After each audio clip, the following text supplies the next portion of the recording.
ओम श्री शक्ति नमः। ओम श्री शक्ति नमः। ओम श्री शक्ति नमः। राजा सुबाहु की प्रशंसा तथा लक्ष्मी दीदी और सुकेतु का दबंध युद्ध।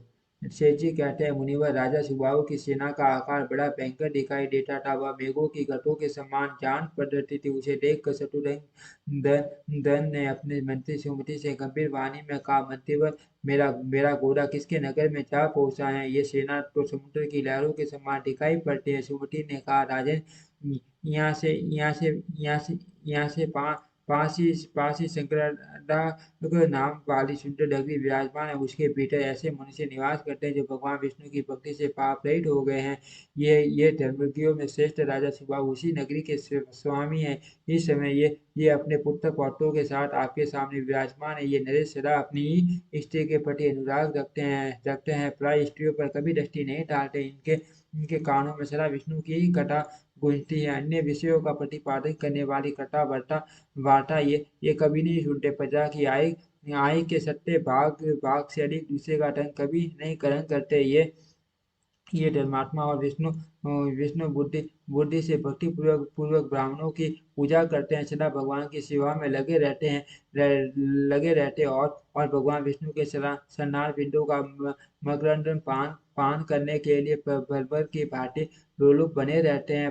पर धर्म से विमुख और सदा सर्वधर्म धर्म का ही सेवन करते हैं। वीरों में कहीं भी इनके बल की समानता नहीं है। इस समय अपने पुत्र का युद्ध के मैदान में गिरना सुनकर ये क्रोध और शोक से व्याकुल होकर युद्ध के लिए उपस्थित हुए हैं। मंत्री की यह बात सुनकर शत्रुघ्न ने अपने श्रेष्ठ योद्धाओं से कहा, वीरों, राजा सुबाहु के सैनिकों को आज कौन से व्यूह का निर्माण किया है? इसके मुख और पक्ष भाग में प्रधान प्रधान योद्धा खड़े हुए हैं। आप लोगों में कौन कौन ऐसा शस्त्र बेटा है जो उन वीरों का भेदन करेगा? जिसमें व्यूह का भेदन करने की शक्ति हो, जो वीरों को विजय पाने के लिए उद्यत हो, वह मेरे हाथ हाथ से पान का बीड़ा उठा ले। उस समय वीर लक्ष्मी दीदी ने कौन से वेव को तोड़ने की प्रतिज्ञा करके करके बेड़ा उठा लिया। पुष्कर ने उनके पीछे सहायता के लिए जाने का विचार किया। तदंतर शत्रुघ्न की आज्ञा से रिपुटाप, नीलरतन और उग्रास्य और वीर मदन ये सब लोग कौन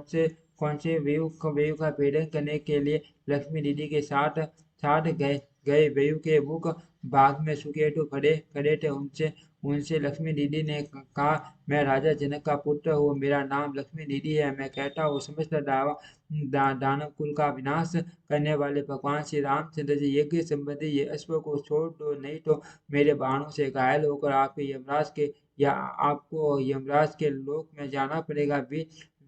वीर ग्रह गण्य लक्ष्मी निधि के ऐसा कहने पर महाबली सुकेतु ने बड़े वेग से अपना धनुष चलाया और तुरंत ही रण क्षेत्र में बाणों की जड़ी लगा दी। ये देख लक्ष्मी दीदी ने भी अपने धनुष की प्रशंसा चलाई और सुकेतु के बाण समूह को वेगपूर्वक नष्ट करके उनकी छाती में से तीखे बाण मारे। उनके प्रहार से सुकेतु की छाती चीर गई। इसे क्रोध में भरकर उन्होंने उन्होंने 20 टीके बाणों से लक्ष्मी दीदी को मारा। तब लक्ष्मी दीदी ने अपने धनुष पर अनेकों सुदृढ़ एवं तेज धार वाले बाण चलाए। उनमें से 4 सहायकों द्वारा उन्होंने सुकेतु के घोड़ों को मार डाला। एक से उनके भयंकर ध्वजा को हंसते हंसते काट गिराया। एक बाण से सारथी का मस्तक धड़ से अलग करके पृथ्वी पर ढाल दिया। एक के द्वारा उन्होंने रोष में भरकर प्रत्यांश सहित सुकेतु के धनुष को काट डाला तथा एक एक बाण से उनकी छाती में बड़े वेग से प्रहार किया। लक्ष्मी दीदी के इस अद्भुत कर्म को देखकर समस्त वीरों को बड़ा विस्मय हुआ। धनुष, रथ, घोड़े और सारथी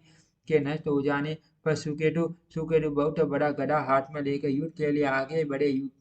गदा युद्ध में कुशल शत्रु को विशाल गदा लिए आते देख लक्ष्मी दीदी भी लोहे की बनी हुई भारी गदा लेकर रथ रथ से उतर पड़े और गदा युद्ध में प्रवीण वे दोनों वीर एक दूसरे को जीतने के लिए अत्यंत क्रोध पूर्वक युद्ध करने लगे। उस समय लक्ष्मी दीदी ने कुपित होकर गदा ऊपर उठाई और सुकेतु की छाती गहरी चोट पहुंचाने के लिए वे बड़े वेग से उनकी ओर झपटे, किंतु महाबली सुकेतु ने उनकी चलाई हुई गदा को अपने हाथ में पकड़ लिया और पुनः वही गदा उनकी छाती में दे मारी। अपनी अपनी गदा को शत्रु के हाथ में गई देख राजा लक्ष्मी दीदी ने बाहु युद्ध के द्वारा लड़ने का विचार किया। फिर तो दोनों दोनों एक दूसरे से कूद गए। पैर में पैर, हाथ में हाथ और साथी में साथी ने सताकर बड़े वेग से युद्ध करने लगे। इस प्रकार एक दूसरे का वध करने की इच्छा से परस्पर भिड़े हुए वे दोनों वीर आपस के बल से आक्रांत होकर मूर्छित हो गए। ये देखकर हजारों योद्धा विस्मय विमुग्ध हो उन दोनों की प्रशंसा करते हुए कहने लगे, राजा लक्ष्मी देवी धन्य हैं तथा महाराज सुबाहु के बलवान भ्राता सुकेतु भी धन्य हैं। ओम श्री शक्ति नमः। ओम श्री शक्ति नमः। ओम श्री शक्ति नमः।